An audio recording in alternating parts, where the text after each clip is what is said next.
When trauma happens, there's a disconnect between the head, the heart, and the body. Now remember what we've been saying. We're going to go back to our foundational paradigm.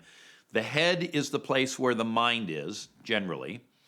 And with that, when we're talking about head, we're talking about past intellect or memory. When we talk about heart, we're talking about emotion. So there's been a separation of head and heart, and sometimes even the body is affected, as it was with Karen, that uncontrollable shaking. In some people, the disconnect is so profound that they actually develop subpersonas, or what we call alters. Again, this is something to save for a later time when I teach on DID or SRA. But it's really the trauma that brings about this state of shabar. And trauma doesn't refer so much to the event itself, but rather the person's reaction to an event. And this can't be gauged by how bad the event is. Let me say that again. We don't gauge trauma by how bad the event is.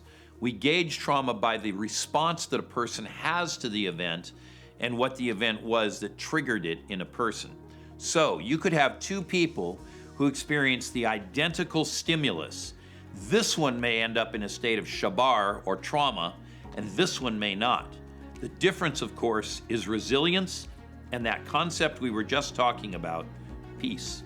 Trauma, then, is a state of being stuck or stuckness, and it's the inability to return to that abiding joy that God wants us to have.